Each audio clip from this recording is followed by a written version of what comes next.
Welcome to this Tutor to You Sociology topic video on crime and deviance. In this video we're going to look at corporate crimes and the Ford Pinto scandal. The Ford Pinto scandal is a widely studied case of corporate negligence and ethics in industrial production. In the early 1970s, the Ford Motor Company released the Pinto, a subcompact car designed to compete with foreign imports. The car had a critical design flaw. Its fuel tank was positioned in such a way that it could easily rupture and explode in rear-end collisions. Internal company documents revealed that Ford executives were aware of the flaw but decided against fixing it, prioritizing cost savings over human safety. This decision led to hundreds of deaths and injuries, positioning the Pinto case as a hallmark of corporate crime and ethical failure. The Pinto was developed under tight deadlines and cost constraints. Ford executives pushed for the car's production within a 25-month timeline, faster than the typical 43-month development cycle, to compete with compact imports like Volkswagen and Toyota. This rush to market created design compromises. Firstly, there was a design flaw. The Pinto's petrol tank was positioned behind the rear axle and close to the rear bumper, leaving it vulnerable to puncture or rupture in rear-end collisions. In crash tests, it showed that the tank could explode when struck at speeds as low as 20 to 30 miles per hour. Internal memos revealed that Ford conducted a cost-benefit analysis comparing the cost of fixing the flaw, estimated at $11 per car, to the financial cost of potential lawsuits from deaths and injuries. Ford calculated that it was cheaper to pay settlements for projected deaths and injuries than to recall and fix all Pinto cars. At the time, US federal crash safety standards did not require rear-end collision tests for fuel tanks, allowing Ford to bypass stricter safety measures, and thus enable the Pinto to be rolled out to the general public. There were immediate and long-term impacts for both Ford and its customers. Over 27 deaths and hundreds of injuries were directly attributed to rear-end collisions in Pintos. An investigation suggested that the true numbers might have been much higher. Many victims suffered from severe burns and other traumatic injuries due to the explosions in collisions. The scandal became public when investigative journalists and advocacy groups exposed Ford's internal documents, and this public outcry grew over the company's decision to prioritize profits over safety. Ford faced lawsuits, including the landmark case of Grimshaw versus the Ford Motor Company in 1981, in which the company was ordered to pay $125 million in punitive damages, which was later reduced. The Pinto's reputation was irreparably damaged, and the model was discontinued in 1980. The Ford Pinto scandal is considered a prime example of corporate crime where unethical business decisions result in harm to consumers. Sociological theories and research shed light on the systemic issues underlying the scandal.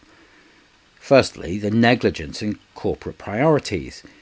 Ford's decision to forgo a simple design fix to save cost exemplifies how corporations prioritize profits over public safety.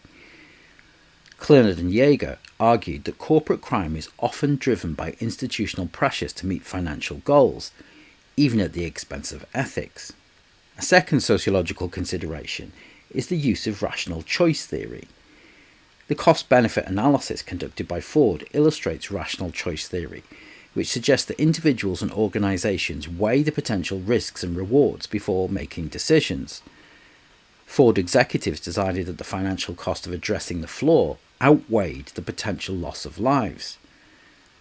Sociologists have applied this theory to explain why corporations engage in unethical practices when perceived penalties are minimal. The Pinto scandal can also be analysed through looking at Frank Pierce's work on crimes of the powerful. Pierce's work highlights how powerful entities such as corporations can evade accountability for harm caused by their decisions. Ford's influence allowed it to delay regulatory action and initially avoid significant penalties, which reflects systemic power imbalances in society. Although primarily a case of consumer safety, the Pinto scandal can also be linked to green criminology in examining how corporations disregard long-term harm, including the environmental consequences of fuel-related explosions.